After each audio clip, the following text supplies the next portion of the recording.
ГСП онлайн. Городские новости сейчас.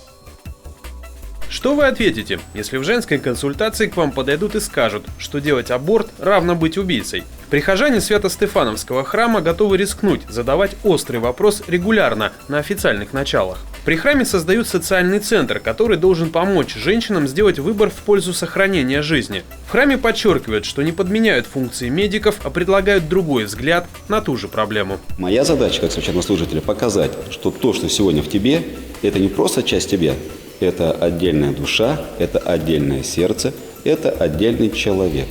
А развитие яйцеклетки, когда идет оплодотворение, уже формирует человека. И на какой бы стадии не произошло абортивное действие, это называется одним словом убийство, потому что убивается человек. Я еще не видал ни одного существа, не человека, рожденного от женщины.